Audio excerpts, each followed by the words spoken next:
me, it was never an option. I always saw myself as a father. I always thought, even growing up, I mean, even before coming out, it was always an issue. It was always going to be, this was going to be a part of my life, and nothing was going to stand in my way.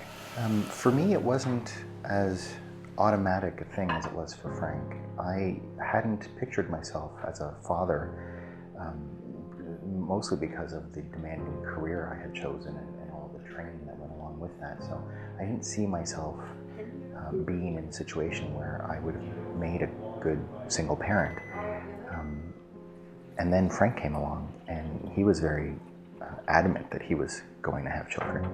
And for the first time in my life, I had all of a sudden considered that, wait a minute, this is something I can do, because I'm not doing it alone. I don't have to do it alone. There's help. And so it all of a sudden became something that was doable, and that's what sort of made me realize, yeah, I want to be a dad. I want to pass on my values and ideals and hopefully contribute something good to the world. The process started with finding a donor, and then once we have our donor, there was a whole bunch of legal steps to take. We each had to have our separate lawyer draft up hi. We had to draft up an agreement that she was giving us her ovum, and as a gift, so no monetary exchange, no anything, and also that she was giving up all parental rights to whatever comes out of this. So after the harvest, it's actually called the harvest, then we had to donate sperm. One of the hurdles there is that there's currently a ban on gay sperm in Canada. Yeah, so it was a very, it kind of caught us by surprise. They have to quarantine sperm for 6 months, test us before, test us after. Anyway, this is a law that was written in the 70s and no one's ever bothered to change it, so whatever, another hoop.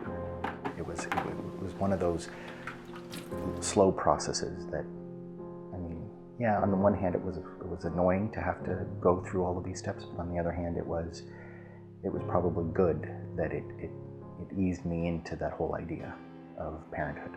It was a very almost surreal experience. It didn't actually feel like we were going to be parents until all of a sudden we saw the baby. We saw Luca for the first time, and I looked into his face, and that's when it started to hit home for me. It was in that instant that I looked at his face, I knew my life changed for the better forever. There are new heights of joy in my life that I did not know could exist. There are also new depths of fatigue in my life, and it is definitely a change in the way you think, the way you act. Everything I do has a different focus to it. Definitely, like, your mindset changes. Everything is about the baby. It's like the first and foremost thing in your mind all the time. It's all about you, baby.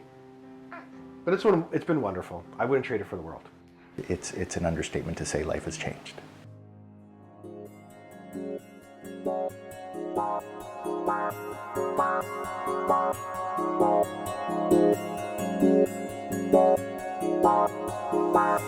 Bye.